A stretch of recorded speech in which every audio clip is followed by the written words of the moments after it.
പുത്രനും പരിശുദ്ധ റൂഹായിക്കും സ്തുതി, ആദ്യം മുതൽ തൻ്റെ കരുണയും മനോഗുണവും എന്നേക്കും ഉണ്ടായിരിക്കട്ടെ. ആമീൻ. പിശാച് ബാധിതനായ ഒരു വ്യക്തി സുഖം പ്രാപിക്കുന്നതും നല്ലൊരു സുവിശേഷകനായി തീരുന്നതും എങ്ങനെയെന്ന് അല്പനേരം ധ്യാനിക്കാം. യഹൂദരെ സംബന്ധിച്ച് അവർ പോകുവാൻ താല്പര്യപ്പെടാതിരുന്നതും അയിത്തം കൽപ്പിച്ചിരുന്നതുമായ ഒരു ദേശമായിരുന്നു ഗദരദേശം, ഒരു വിജാതീയ ദേശം.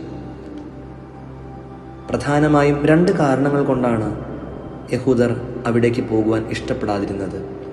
ഒന്ന്, ആ ഇടത്ത്, ആ ദേശത്തിൻ്റെ കടൽക്കരയിൽ നിറയെ കല്ലറകൾ കാണാമായിരുന്നു. മൃതദേഹങ്ങൾ സംസ്കരിച്ചിരുന്ന ഒരിടം.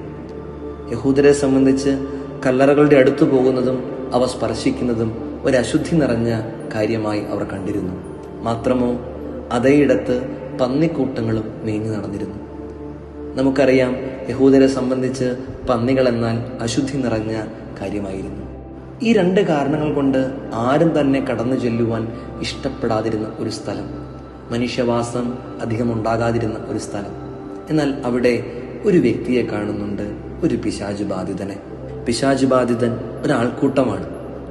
ലെഗിയോൻ എന്നാണ് അയാൾ സ്വയം വിളിക്കുന്നത്. ലെഗിയോൻ എന്നാൽ റോമൻ സൈന്യവ്യൂഹത്തിലെ 100 പേരടങ്ങിയ ചെറു വ്യൂഹം.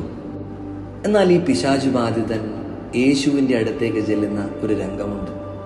കടൽ കടന്ന് യേശു തമ്പുരാൻ പടകിൽ നിന്ന് ഇറങ്ങി വരുമ്പോൾ ഇവൻ ഓടി യേശുവിൻ്റെ അടുത്തേക്ക് ചെല്ലുന്നു. ഈ ഭാഗമെല്ലാം നാം സുവിശേഷത്തിലൂടെ കാണുന്നത് വിശുദ്ധ മർക്കോസ് ശ്ലീഹ എഴുതിയ രക്ഷാസുവിശേഷം 5-ാമത്തെ അധ്യായത്തിലാണ്. അവിടെ 1 മുതൽ 20 വരെയുള്ള വാക്യങ്ങളിൽ ഈ സംഭവം വളരെ വ്യക്തമായി നമുക്ക് കാണുവാൻ സാധിക്കും. യേശു തമ്പുരാൻ ഇവനെ തൊട്ട് സുഖപ്പെടുത്തുന്നുണ്ട്. ഒടുവിൽ യേശു തൊട്ട ഈ പിശാച് ബാധിതൻ പിന്നീട് അവൻ ചെന്നു ചേരുന്ന ഒരവസ്ഥ നാം ഏറെ ചിന്തിക്കേണ്ട ഒന്നാണ്. 15-ാമത്തെ വാക്യത്തിൽ അവിടെ ഇപ്രകാരം നാം കാണുന്നുണ്ട്: ഭൂതഗ്രസ്തൻ വസ്ത്രം ധരിച്ചും സുബോധം പൂണ്ടും ഇരിക്കുന്നത് കണ്ട് ഭയപ്പെട്ടു എന്ന്. പിശാച് ബാധിതനായ വ്യക്തി അവൻ സുഖം പ്രാപിച്ചപ്പോൾ അവൻ ചെന്ന് ചേർന്ന ഒരു സാഹചര്യം, അവന് സുബോധമുണ്ടായി, അവൻ വസ്ത്രം ധരിച്ചു, എന്നിട്ട് അവൻ ഇരുന്നു എന്ന് നാം സാധാരണ പറയാറുള്ളത് ഒന്ന് ശാന്തമായി ഇരിക്കുന്നതിനെയാണ്, ഒന്ന് സെറ്റിലാകുന്നതിനെയാണ്. നമുക്കിവിടെ കാണുവാൻ സാധിക്കും, നൗ ഹീസ് സെറ്റിൽഡ്. എന്നാൽ ഈ അധ്യായത്തിൻ്റെ ആദ്യ ഭാഗത്ത് ഈ വ്യക്തിയെ നാം പരിചയപ്പെടുന്നത് ഇപ്രകാരമാണ്: ആർക്കും അവനെ ചങ്ങല കൊണ്ടുപോലും ബന്ധിച്ചുകൂടായിരുന്നു. പലപ്പോഴും അവനെ വിലങ്ങും ചങ്ങലയും കൊണ്ട് ബന്ധിച്ചിട്ടും അവൻ അതെല്ലാം പൊട്ടിച്ചു കളഞ്ഞിരുന്നു. മാത്രമോ ആർക്കും അവനെ തടുക്കാൻ കഴിഞ്ഞിരുന്നില്ല. അവൻ രാവും പകലും കല്ലറകളിലും മലകളിലും ഇടവിടാതെ നിലവിളിച്ച് അലഞ്ഞു നടന്നിരുന്നു. എന്നാൽ യേശു തൊട്ടതിന് ശേഷം അവന് സുബോധമുണ്ടായി, വസ്ത്രം ധരിച്ച് ഇരുന്നു.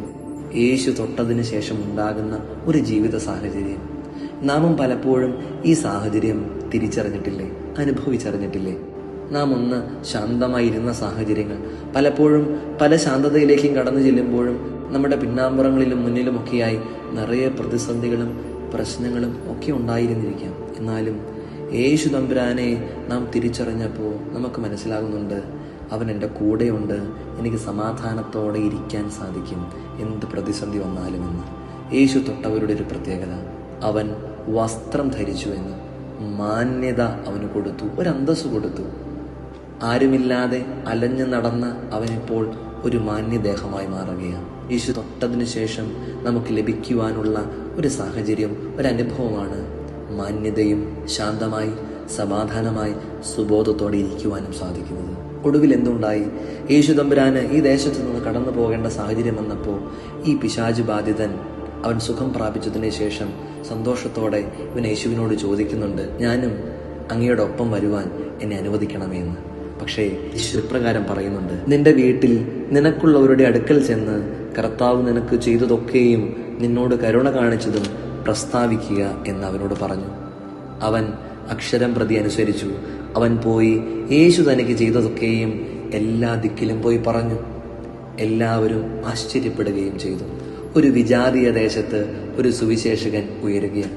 ആദ്യത്തെ വിജാതീയ സുവിശേഷകനായി ഇദ്ദേഹത്തെ വചനത്തിലൂടെ നാം കാണുമ്പോൾ, പിന്നീട് യേശു തമ്പുരാൻ ഇതേ ദേശത്ത് കടന്നു വരുമ്പോൾ എങ്ങനെയാണ് ഒരു സ്വീകാര്യത ലഭിച്ചതെന്ന് 7-ാമത്തെ അധ്യായത്തിൽ നാം കാണുന്നുണ്ട്. അതിൻ്റെ ഒരു വെളിച്ചമായി നമുക്ക് ഈ സംഭവത്തെ കാണുവാൻ സാധിക്കും. യേശു തമ്പുരാൻ കൂടെ ഉണ്ടെങ്കിൽ ശാന്തമായി സമാധാനത്തോടെ സ്വസ്ഥതയോടെ മാന്യതയോടെ ജീവിതത്തിലായിരിക്കുവാൻ നമുക്ക് സാധിക്കും.